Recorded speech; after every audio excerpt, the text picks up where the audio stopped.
우리가 지난주까지 살펴본 요한계시록 1장 9절부터 20절까지에는 이 편지를 받은 소아시아 7교회가 거명되어 있고, 또 이 편지의 전달자인 사도 요한의 정체, 그리고 특별히 그가 예수의 고난에 동참했노라는 그런 소개가 실려있죠. 특별히 여기에는 그 편지를 보낸 인자 같은 이에 대한 묘사와 그의 능력과 권세와 지위, 이 모든 것들이 하나님께로부터 온 것임과 더불어서 그가 시간과 역사, 인간의 역사를 시작하시고 또 끝내시는 분이심을 아주 분명하게 상기시켜주고 있습니다. 그리고 오늘부터 강의하게 될 2장 1절부터 3장 22절까지 이 3장에는 앞에서 소개된 인자 같은 이로부터 메시지를 전달을 받은 사도 요한이 소아시아 7교회에 쓴 편지의 내용입니다. 이미 말씀드렸던 것처럼 소아시아, 지금의 터키 지방에는 7교회만 있지는 않았어요. 여기에 언급된 소아시아 교회들 7교회는 그 지역 전역을 통과하여 로마로 가는 아주 크고 기다란 교통로 주변에 발달되어 있는 도시였기 때문에 다른 도시들에 비해서 비교적 인지도 있는 지명도가 있는 도시였고, 그래서 그 지역 교회가 우선적으로 지명됐고, 그리고 그 교회들이 신앙이 가지고 있는 신앙의 형편들과 현실, 그리고 그 권면들과 위로와 경고와 책망들을 당시 초대교회 전체에 뛰어넘음으로써 그 교훈으로 삼고자 하는 거예요. 그러니까 이 7교회, 소아시아 7교회는 당시 전체 초대교회의 대표다, 이렇게 생각하시면 되는 거죠. 따라서 이 7교회에 보낸 편지는 각 교회의 개별적이고 그리고 특수한 상황에 따른 것이라고 읽기보다는 유대 지방과 로마 제국 전역에 흩어져 있는 교회들에게 보낸 편지로 받아야 마땅하다는 거죠. 한 걸음 더 나아가서 하나님께서 구약의 선지자들을 통해서 그 백성들의 우상의 숭배와 그리고 사회적인 타락상을 지적하고 회개를 촉구했듯이 지금은 사도 요한을 통해서 신약 교회들의 자기 숭배와 세속화를 지적을 하고 거기로부터 돌이켜 하나님을 향한 믿음을 지켜냄으로써 마귀 세력에 대해서 마귀 세력이 지금 해내고 있는 파산 공세에 적절히 대응해서 승리하라고 권면하고 있는 거예요. 그러므로 주님께서 7교회에 대해서 지적한 내용은 어느 시대 또 어느 곳에 있는 교회도 일어나는 신앙의 문제로 지켜져야 할 것으로 이해해서 지금 이 자리에 있는 저희 가까운 교회도 그 당사자로서 이 메시지를 받아야 된다는 점이에요. 그냥 듣고 참고할 내용은 적어도 아니라는 얘기죠. 자, 우리나라 성도들에게 가장 보편적으로 알려져 있는 요한계시록에 대한 그 이해는 세대주의적인 해석이에요. 이들은 7교회에 보내진 편지라고 하는 게 개개의 교회에게 보내진 것이 아니라 이후에 7시기로 나누어질 교회 시대를 예언하는 것으로 이해해요.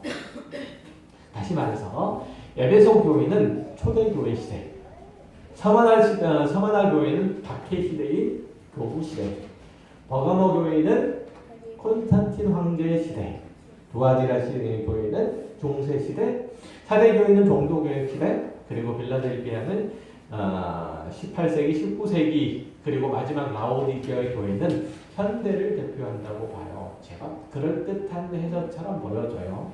그러나 그런 해석들은 지나치게 억측인 측면들도 되게 많이 가지고 있어요. 예를 들면 예배소 교회가 지적을 받고 있는 내용 중에서 우리가 잘 알고 있는, 널리 알려져 있는 너는 처음 사랑을 회복하라, 이 말씀이 어디 초대교회, 에베소 교회에만 해당되는 말씀이겠어요.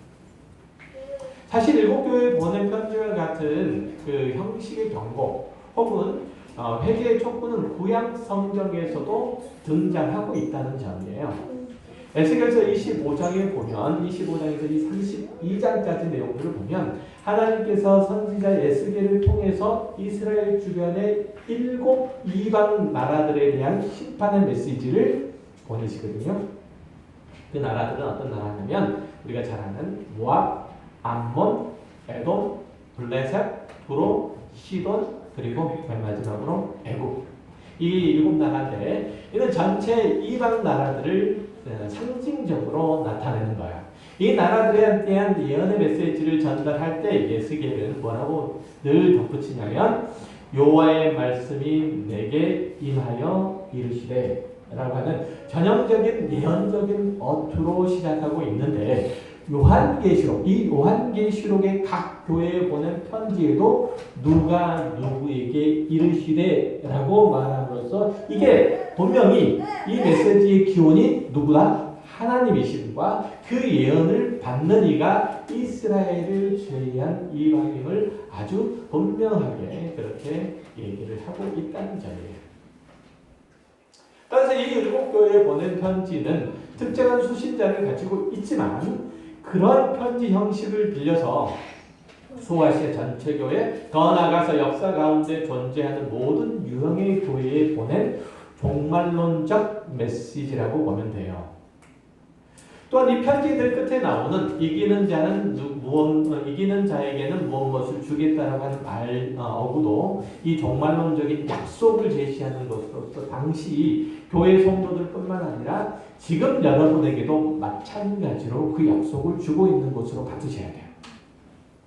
그런데 7 교회 중에서 이 서머나 교회와 필라델피아 교회는 칭찬만 받았고 꾸중이 없으므로 좋은 교회, 그리고 나머지 교회는 칭찬과 경고가 번갈아 나오기 때문에 그저 그런 교회. 라오디게아 교회는 경고와 꾸중은 그냥 경고와 꾸중만 나오고 칭찬은 안 나오므로 별로 구경할 게 없는 교회라고 치부하고 만다면 이 소아시아 교회들을 통해서 이 시대에 우리 교회와 우리 성도들에게 하시는 말씀, 성령 하나님의 음성을 전혀 들을 수가 없게 되는 거죠.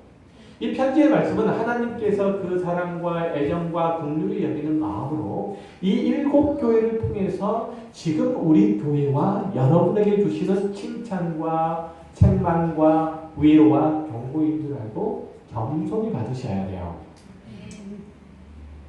사실 여기 7 교회의 이름으로 수신된 편지의 메시지의 내용을 자신의 신앙과 삶에 적용을 하고 주신 견책으로 충성스럽게 받아 이행해야 하는 분들이 바로 여러분 각자라는 거예요. 교회도 아니고 어찌 보면 여러분 각자. 예를 들면 에베소 교회 보낸 편지는 결국 뭐라고 하냐면 결국 그에게는 내가 하나님의 낙원에 있는 생명나무의 열매를 주어 먹게 하리라 함으로써 이 경험, 권면이나 경고, 위로, 책망 등은 바로 여러분 각자에게 주신 것이고 그에 대한 평가도 개인적으로 이루어진다는 사실을 기억하시란 말이죠. 그러니까 에베소 교회에게 편지하노니라고 해서 편지의 수신자는 에베소 교회의 집단적인 형태로 되어 있지만 이 교우들은 에베소 교회 집단에게 집단적으로 불특정 다수에게 준 게 아니고 누구에게 각자 개인에게 주신 거라 이런 얘기죠. 그거에 대한 평가도 에베소 교회에 있는 각자 개인들에게 하시는 거겠죠. 그리고 더 나아가서는 교회 각자 성도들에게 주시는 평가를 하는 것이고 우리들도 역시 마찬가지예요. 그런 마음으로 이 7 교회에 보낸 편지를 다시 읽어보면 공통적으로 나오는 메시지들이 있어요. 뭐냐면 회개하라, 깨어있으라, 충성하라, 주의하라. 이런 요구들이야말로 우리 그리스도인들이 꼭 마음에 새겨야 하는 신앙의 태도죠. 이런 마음으로 무엇이 진리고 무엇이 유혹이고 무엇이 시험인지를 깨어서 분별해야 될 필요가 있어요. 무엇이 하나님께서 좋아하시는 것인지 또 무엇이 하나님이 싫어하는 것인지를 고민하고 실행할 수 있어야 된다는 거죠. 그리고 지금까지 행하는 것들 중에서 잘못된 것들이 있다면 즉시로 돌이켜야 하고 우리가 붙잡은 것과 믿는 것과 알고 있는 것이 있는 그 모든 것들을 목숨 걸고 지켜내야 할 필요가 있다는 것을 이 네 개의 명령형의 이 어구들을 통해서 우리는 꼭 받아야 하는 거예요. 그러니까 이 어구들은 아울러서 그리스도인들이 겪는 신앙의 모든 현실들이 이러한 격려와 위로와 권면 뭐 이런 것들을 받을 수밖에 없는, 어떤 의미에서를 볼 때 받을 수밖에 없는 핍박과 시련 가운데 있음을 가르치고 있는 거죠. 그러니까 우리가 사는 이 세상은 언제나 그리스도인을 반대하고 핍박한다는 거죠. 그런 의미에서 우리들에게 뭐 하라고 하는 거죠? 충성하라고 하는 거예요. 깨어 있으라고 하는 거예요. 이해되시죠? 그러니까 세상 권세를 잡은 악한 자들이 성경이 가르치는 바를 거슬러 살 때 평안하고 부유하고 행복하고 유혹하죠. 예수 그리스도를 십자가에 못 박은 세상은 어떻게 해서든지 우리가 하나님의 은혜로운 간섭을 따라서 그분의 의와 거룩을 실현하며 사는 생활 등을 방해하려고 위협하고 그리고 어려움을 주는 거예요.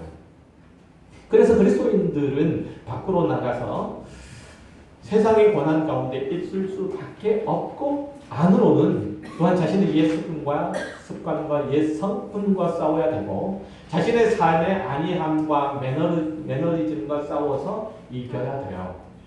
그러니까 우리들에게 가장 심각한 게 뭔 줄 아세요? 여러분들 신앙 가운데서 가장 심각한 것은 신앙의 매너리즘에 빠지는 거. 가장 심각한 거예요. 안이함에 빠지는 거예요.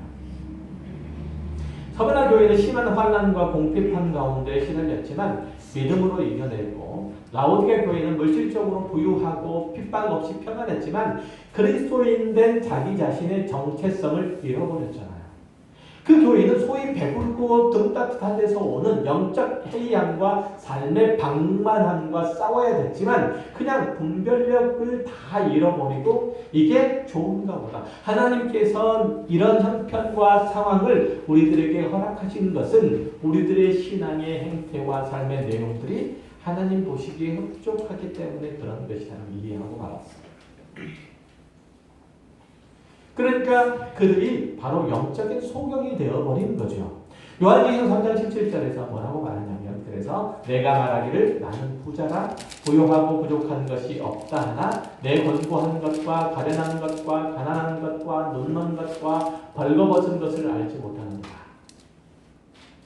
우리 그리스도인들은 때때로 자신을 교만하게 하는 세상의 명예나 부 그리고 지위에 취하지 않아야 되고 때로는 우리를 영적으로 해이하게 하는 세상의 평안과 행복에 매몰되지 않아야 돼요. 이 역사적인 권면을 잘 이해하셔야 돼요. 역사상 어느 시대에서든지 그 국가나 사회를 이끌어가는 이들은 절대로 하나님 편에 서 있지 않았어요. 초대교회 당시 로마 제국이 그렇고 그 이후에 등장하는 절대 왕정이었던 영국이 나스린 유럽을 경정했던 이 나라들 그리고 현대 미국이 그렇잖아요. 요한계시록에 묘사된 적그리스도는 사실은 엄청난 군사력 그리고 정치적인 권력을 소유한 지도자이지만 이들은 초지일관 하나님과 교회를 대적하는 태도를 취했다는 거예요. 현실적으로 미국이나 영국, 중국 이들이 세계 패권을 쥐고 있는 나라들이고 이들이 세계를 선도해야지만 기독교 신앙에 긍정적으로 그들이 영향을 미치지는 않아요. 한마디로 말하자면 역사적으로 어느 정권, 어느 정치 지도자가 들어간다 할지라도 그것이 우리가 신앙생활 하는 데 있어서 전혀 보탬이 되지 않는다는 사실이에요. 그것은 전 대통령을 통해서도 분명히 확인할 수 있죠. 전 대통령에서 전치성 가진 대통령을 얘기하는 게 아니고 이전 대통령을 통해서도 알 수 있어요. 엊그저께 뉴스를 보니까 한국기독교총연합회 회장이 전광훈 목사가 선출됐다고 해요. 우리 교단이라고 보기도 힘든데 예전에 우리 교단 참 어리석은 목사들이에요. 한국기독교총연합회에 속해 있는 이들이 말이죠. 그들이 생각할 때에 작금의 기독교 위기를 정치적인 해법으로 풀어나갈 수 있다고 믿는 거죠. 그러니까 힘의 논리를 따라서 대결에서 승리하면 기독교가 득세할 수 있다고 믿는 거예요. 그러니 사회적인 물의를 일으키고 여기저기 구설수에 오린 사람임에도 불구하고 그가 가지고 있는 정치적인 수완 그리고 그를 뒤에서 밀어주는 어떤 정치적인 세력 이런 것들을 보고 회장으로 뽑는 거죠. 절대 그렇지 않죠. 아무리 믿음이 좋고 훌륭한 장로가 대통령이 되더라도 그것이 여러분의 영적 생활에 하나도 도움이 되지 않아요.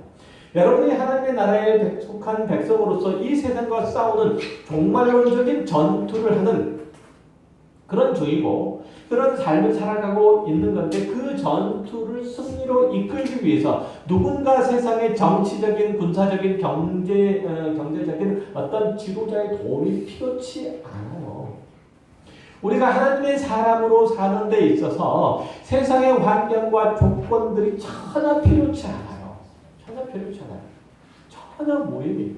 그거는 오로지 여러분 자신이 해야 되고 교회 형제 자매들과 더불어 싸워야 될 문제지 세상의 권력에 기대, 세상의 어떤 흐름에 편승해서 이렇게 하려고 해서는 안 된다는 거예요.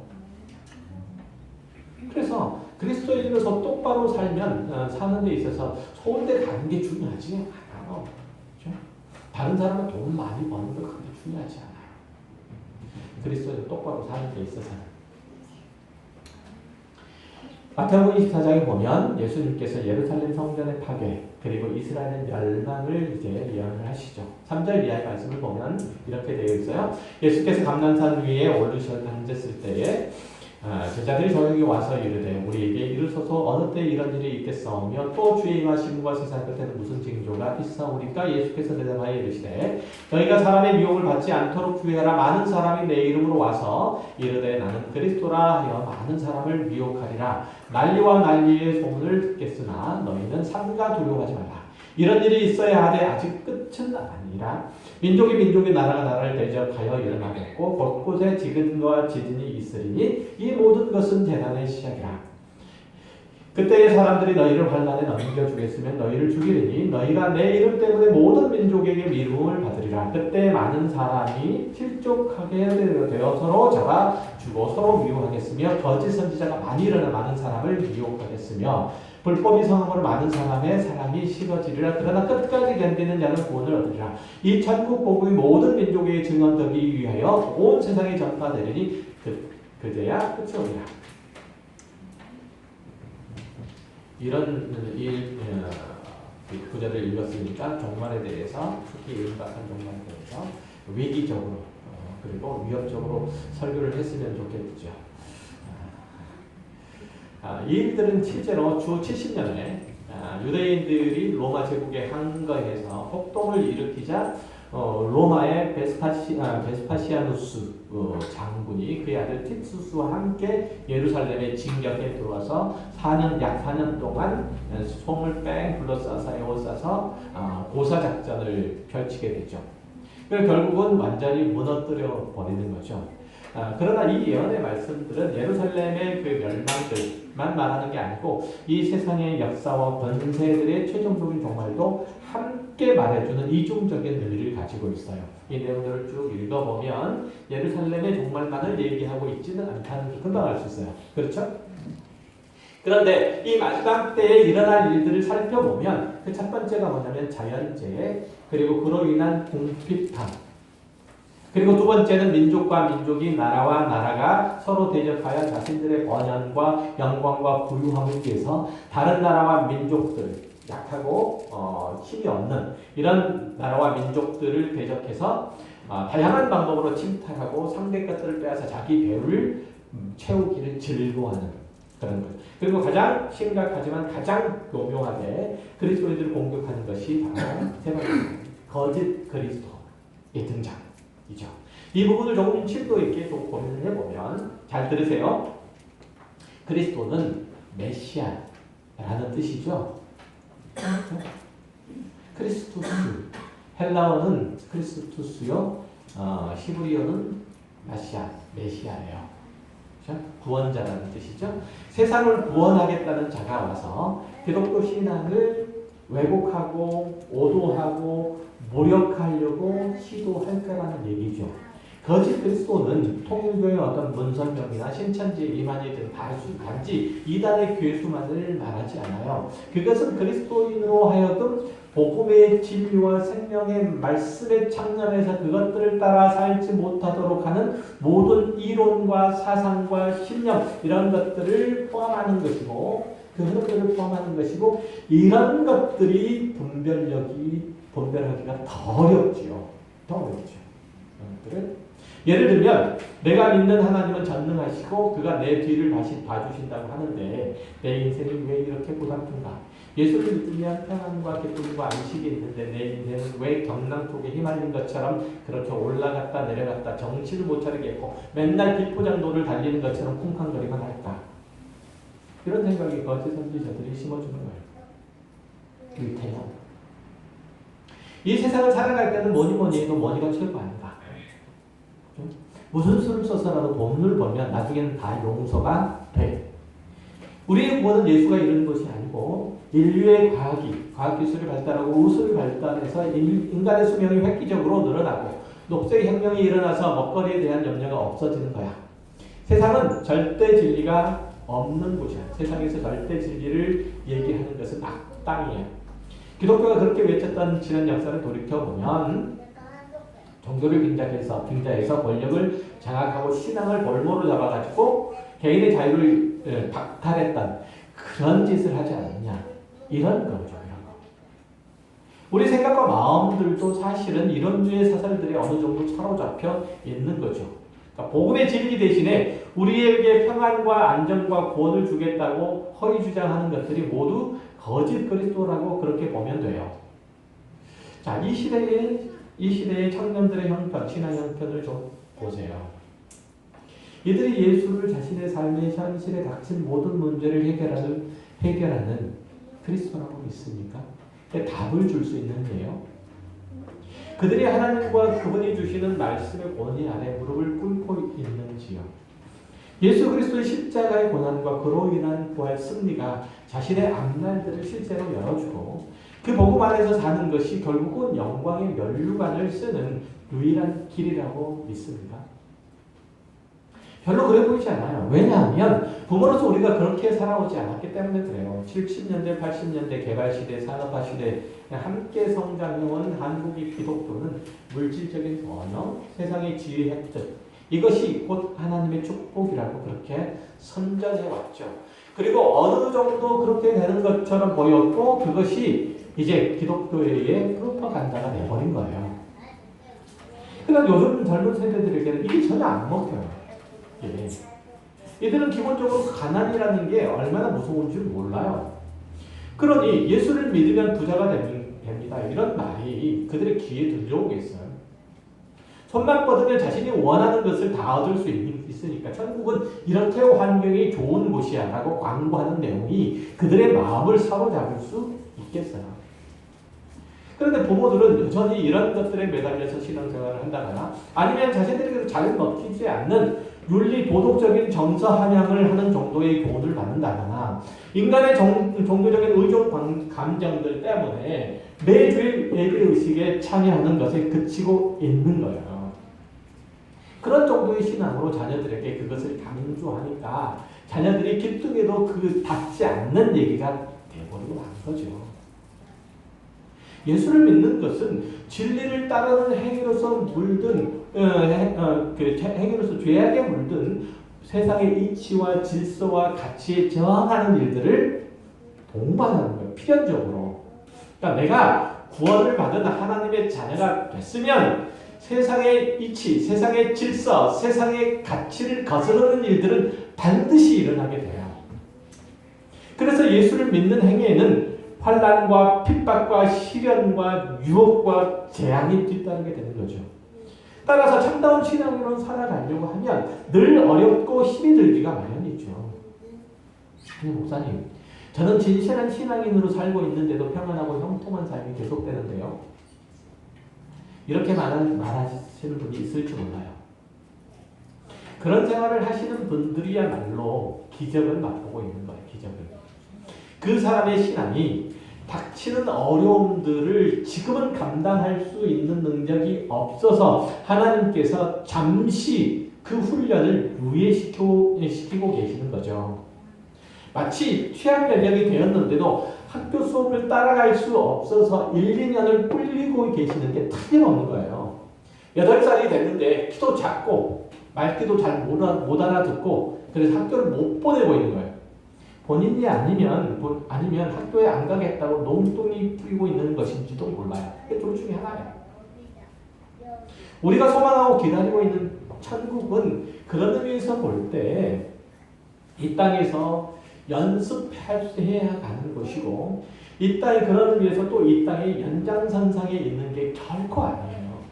아까 읽었던 마태복음 24장의 말세는 이 세상의 모두가 망하고 그 중에서 예수를 믿는 사람만 구원을 받는다. 공중의 들림을 받아 그 환난을 면하는 날들이 올 거다. 이걸 가르치고 있는 게 아니고 이 세상이 하나님의 심판으로 끝난다는 걸 얘기를 하고 있어요. 더불어서 이 세상을 지배하고 있던 질서나 가치나 사상이나 풍속이나 철학들도 이 모든 것들도 심판을 받아서 사라진다는 거예요. 이게 24장에서 얘기하고 있는 바예요. 그러니까 이 세상에서 어떤 세상 사람들이 붙잡고 있는 가치, 질서 이것들은 끝장난다.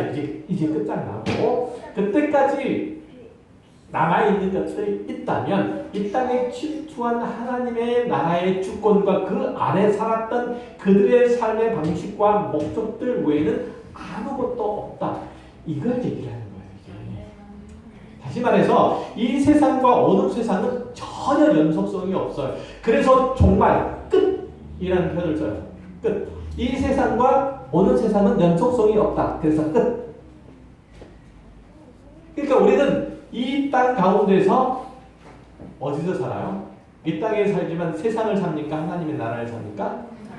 하나님의 나라를 살잖아요. 그럼 이 세상의 가치는 끝. 여러분에게 하나님의 나라의 가치만 남아있어요. 그 질서만 남아있어요. 그래서 이 땅이 심판을 받고 새 하늘과 새 땅이 열린다는 개념이 등장을 하고 있는 거예요. 만약 지금 세상에서 통용되고 있는 것들이 오는 세상, 즉 내세에서도 여전히 득세한다면 그것을 새 하늘과 새 땅이라고 얘기할 수가 없는 거란 얘기예요. 이해되세요? 그러니까 새 하늘과 새 땅은 환경적인 부분에서만 새롭게 변한다는 게 아니에요. 지금 가장 중요한 것은 이 땅에서 횡행하고 있는 세상의 질서, 가치, 세속적인 문화, 이 모든 것들이 다 끝난다는 거예요. 끝난다는 거예요. 잘 이해하시기 바라요. 우리 의식 안에 그려져 있는 종말이라고 하는 그 그림은 늘 마지막 대재앙이에요. 물론 맞는 말이기도 하지만 그보다 더 중요한 것은 이 세상이 심판으로 끝날 수밖에 없는 조건과 환경과 본질을 가지고 있다는 점이에요. 그러니까 다시 말하면 이 세상의 것들 중에서 여러분이 취할 것은 아무것도 없다는 뜻이에요. 이 세상은 한정된 자원을 가지고 서로 많이 갖겠다고 싸우고 더 높은 자리에 올라가기 위해서 상대방을 끌어내리고 내가 성공하기 위해서 남의 실패를 딛고 서야 하는데 이런 세상이 생각을 한번 해보세요. 어떻게 영원할 수 있어요? 그렇잖아요. 요즘 사회 각계각층에서 일어나는 갈등을 보세요. 노사 갈등, 세대 갈등, 남녀 갈등, 빈부 갈등, 지역 간의 갈등 셀 수도 없어요. 이런 사회가 100년, 200년 동안 더 지속된다는 게 그게 더 이상하지 않아요? 그렇지 않습니까? 이런 세상이 100년, 200년, 1000년 뭐 이렇게 지속된다는 게 이게 말이 됩니까 이게? 그렇게 확신할 수 있으신 분 있으세요? 젠트리피케이션이라는 말을 들어보셨을 거예요. 도심 인근에 낙후된 지역이 활성화되면서 원래 살던 사람들이 오히려 그 지역 밖으로 밀려나는 현상인데 예전에 서울의 홍익대 인근이 그랬었고 그 이제 지역이 이제 점점 확대돼가지고 연남동, 삼청동 뭐 이런 곳이 그래요. 원래 홍익대 근처는 서울에서도 비교적 낙후된 지역이었거든요. 건물 임대료가 싸가지고 가난한 예술가들이 한둘씩 이렇게 자리 잡기 시작해서 그 지역이 활성화되고 또 관광객들도 이제 와서 각방을 받게 되니까 건물주들이 임대료를 올리는 바람에 그 지역을 살려놨던 원래 이제 사람들이 오히려 밖으로 밀려나고 그 이익은 고스란히 건물주에게 돌아가는 아주 괴상망측한 현상이에요. 불합리하잖아요. 그죠? 근데 우리는 이 땅에서 그렇게 살아가고 있는 거예요. 그런 세상에서. 오늘날 한국 사회에서는 공존이라는 단어가 세상 물정을 모르는 사람들이 쓰거나 대단히 사치스러운 어떤 의미에서 볼 때는 지식인들, 지식기사라고 표현하는 게 오히려 더 많은데 어쨌든 이런 사람들의 말이 되고 말았어요. 그 속에서 공존을 말하고 사랑을 외치고 공동체를 만들어가는 것 참으로 어리석은 일로 여겨질 뿐이잖아요. 요즘 인터넷 1인 방송이 대단히 인기를 끌고 있어요. 그 중에서 단연어뜸은 아마 아세요? 먹방이라고. 먹방. 덩치가 작고 마른 남자가 혹은 몸매가 날씬한 여자가 나와가지고 수십 인분의 음식을 그냥 먹어치워요. 보통 이제 이 방송이 15분 정도 하는데 내내 먹는 것으로 채워져 있거든요. 다른 것은 전혀 없고 그냥 그저 먹어요. 왜 이런 방송이 인기일까요? 현대에 사는 사람들의 사회적인 관계적인 어떤 우울함, 현대사회가 이 사회를 살아가는 사람들의 사회적인 관계 우울함과 고독감 이게 바로 먹방을 찾게 한다는 그런 외부 전문가의 분석이 있었어요. 그러니까 흔히 식사라고 하는 게 사회활동인 거예요. 사회활동. 그렇잖아요?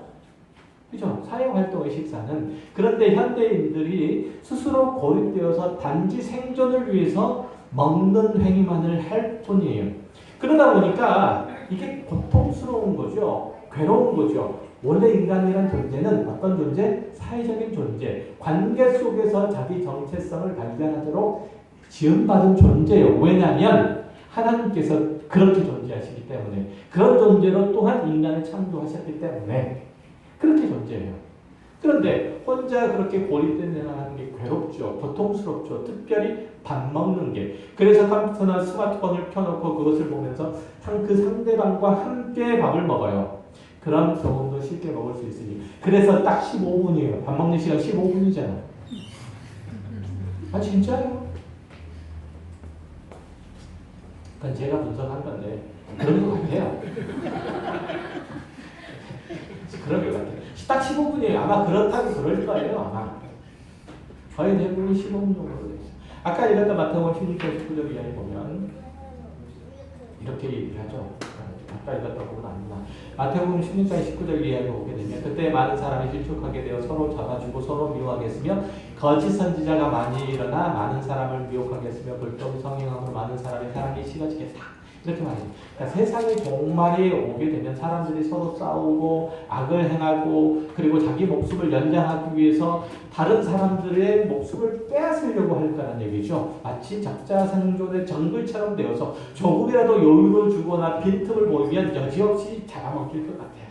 그래서 다른 사람들이 넘보지 못하도록 튼튼한 성을 쌓고 자기만의 세상을 살아가죠. 그런 세상에서 벽을 허물고 서로 이웃을 대라 뭐 옆에 있는 사람을 사랑하라 외치니 미친놈이잖아요. 자기가 가지고 있는 것을 자기가 피땀 흘려서 번 것을 경제적인 약자들과 나누라고 하면 그건 정신 빠진 사람이잖아요. 그리스도인으로서 그런 세상의 흐름에 반하여 살아가는 일들은 너무나 과학한 형벌처럼 느껴져요. 지나친 종교의식처럼 느껴지는데 어찌 시험 당하지 않을 수 있겠고 배교하지 않을 수 있겠어요. 그렇죠. 제가 여러분에게 공동체를 위해서 수고하고 헌신하고 나누어 주시고 뭐 그렇게 하십시오라고 하면 너는 그렇게 하냐?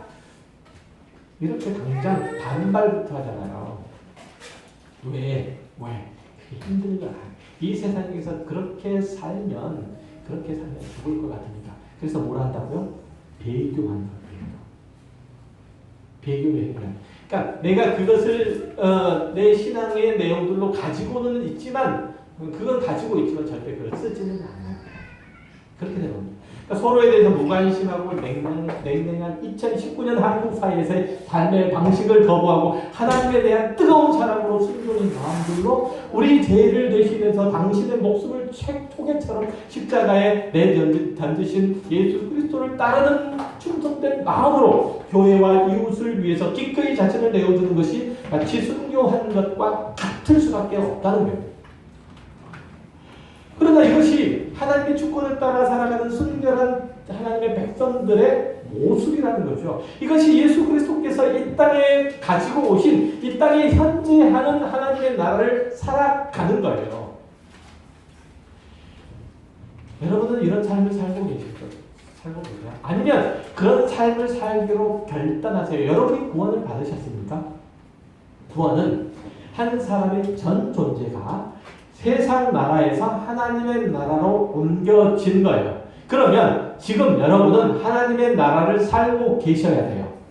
살고 계셔야 돼요. 삼위일체 하나님께서 존재하는 방식처럼 그렇게 공동체 안에서 존재해야 되고 자신의 가치와 소망과 기쁨을 서로를 향한 사랑에서 맛보아야 돼요. 누구에서? 자기 자신에게 맛보아야 되는 것이 아니라 상대방을 통해 서로를 통해서 맛보아야 돼요. 불완전하지만 현재 하는 하나님의 나라를 살지 못하는데 어떻게 그것이 완성된 영원한 하나님의 나라를 그가 살아갈 수 있겠어요? 생각을 해보세요. 지금 옆에 있는 사람을 사랑하지 못하는데 아니 관심조차도 두고 싶지 않는데 어떻게 사랑으로 깔려있는 이 천국을 살아갈 수 있겠느냐고요. 천국은 뭐로 깔려있다고요? 황금 보석으로 깔려있는 게 아니고 사랑으로 깔려있어요. 사랑으로. 존재하는 사람들이 존재하는 방식이고 목적이고 본질이에요. 하나님께서 그렇게 존재하시는 것처럼 천국은 그렇게 존재하시는 거예요. 그래서 삼위일체 하나님이신 거죠. 그래서 그 속에서 존재하시는 것처럼 천국에 사는 우리도 그렇게 살아가는 거예요. 그래서 천국에서는 시집도 안 가고 장가도 안 가는, 즉 다시 말해서 둘이 한 몸이 될 필요가 없는 이미 한 몸 된 존재로 있는 거예요. 그래서 결혼이라는 제도가 따로 필요 없는 거죠. 디모데후서 3장 1절 이하의 말씀을 보세요. 너는 이것을 알라. 말세에 고통하는 때가 이르러 사람들이 자기를 사랑하며 돈을 사랑하며 자랑하며 교만하며 비방하며 부모를 거역하며 감사하지 아니하며 거룩하지 아니하며 무정하며 원통함을 풀지 아니하며 모함하며 절제하지 못하며 사나우며 선한 것을 좋아하지 아니하며 배신하며 조급하며 자만하며 혈압을 사랑하기를 하나님 사랑하는 것보다 더하며 경건의 모양은 있으나 경건의 능력은 부인하니 이 같은 자에게서 내가 돌아서라. 지금 이 세상이 딱 이거라고요. 그때나 지금이나 또 어쩌면 똑같은지 몰라요. 그런데 왜 이 하나님께서 이런 세상에 당신의 사랑하는 자녀들을 주실까요? 빨리 예수 그리스도를 보내시고 악한 사람들 다 심판하시고 그를 믿는 자들은 구원하셔서 천국에 보내시면 이 고달픈 시간들을 안 보내고 좋으련만 하나님은 그렇게 안 하신다는 거죠. 그 이유는 이런 세상이 그리스도인으로서 하나님의 나라의 백성으로서 자기 자신을 훈련시키고 배우는 데 제격이기 때문에 자기 자신의 한계를 깨우치는 데 아주 좋기 때문에 그래요. 자기를 사랑하는 세상에서 자기를 부인하는 일, 돈으로 자기를 가꾸고 돈으로 신처럼 되고 싶은 그런 세상에서 돈으로 사람을 살리고 돈으로 다른 사람의 재난을 면하게 하는 일, 이게 쉬운가요? 자기 쾌락을 위해서는 다른 사람의 목숨까지도 가벼운 것으로 여기는 그런 세상에서 하나님을 사랑해서 십자가의 길을 걷는 것을 오히려 기뻐하는 삶, 이게 편해요. 재난이죠. 난리가 난 거죠, 난리가. 그런데 어떻게 그렇게 사는 곳이 영원한 하나님의 나라이고 그런 삶을 위해서 이 땅만큼 좋은 곳이 어디 있겠어요. 그렇죠. 그렇게 훈련하게 좋은 땅이 말이죠. 그래서 오늘부터 살펴볼 소아시아 7교회 주신 말씀, 회개하라, 깨어있으라, 충성해라, 주의하라. 이 명령이 우리에게 긴박한 생명의 말씀들로 들리는 거예요. 이 땅에서 분별하고 살아야 하니까. 이 말씀이 장차 먼 미래에 주님이 오시기 직전에 이제 그때 그 사람들에게만 필요하고 여러분에게 그렇게 큰 의미로 다가오지 않는다면 그게 큰 문제예요. 종말은 이 세상의 끝에만 오는 것이 아니라 개인적으로도 오잖아요. 여러분 개인에게도. 성도들을 유혹하고 시험하고 핍박하는 적그리스도는 지금 여러분의 삶 가운데서 역사하고 있고 짐승의 표인 666을 받지 않는 사람은 상관을 못하게 하는 일들은 여러분의 경제생활에도 지금 일어나고 있어요. 사실은. 아세요?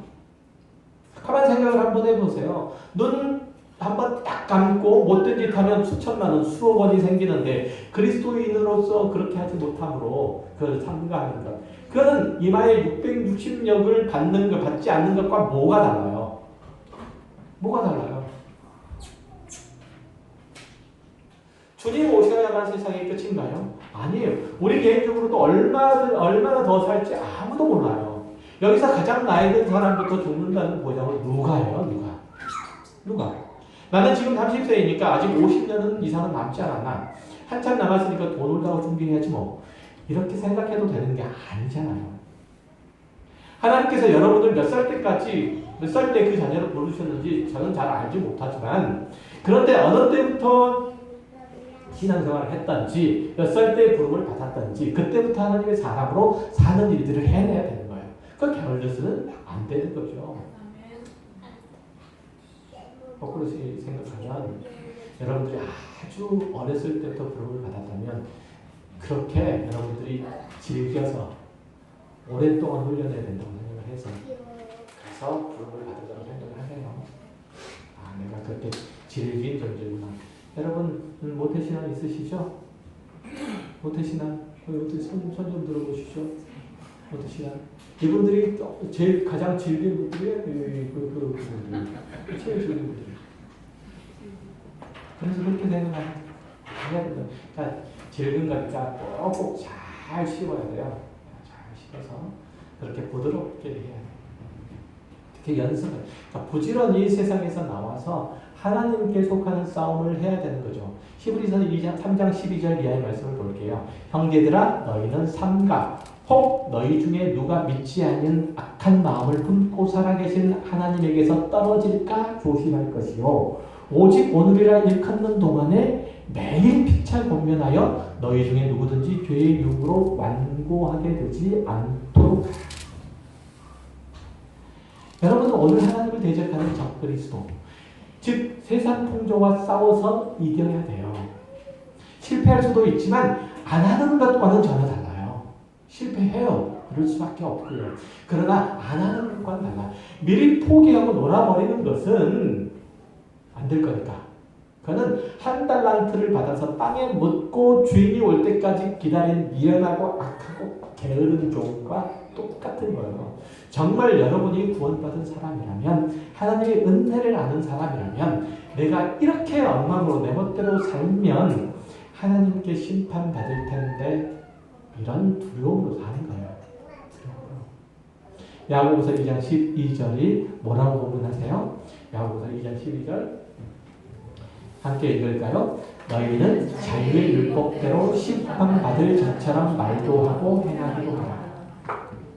그 얘기잖아요, 지금. 그렇죠? 내가 이렇게 엉망으로 살고 그렇게 그리스도인으로서 힘없이 무가치하게 살면 하나님께 심판받을 텐데 너희는 자유율법대로 심판받을 자처럼 말도 하고 행하기도 하라. 이렇게 살아가는 자에게는 그래서 끝내 이 세상 사람들의 삶을 극복하고 하나님의 나라에 속한 자임을 선포하고 살아가는 자에게는 그리스도께서 하나님의 나무에 있는 생명나무의 열매를 주어 먹게 하실 겁니다. 기도하겠습니다. 하나님 아버지 감사합니다.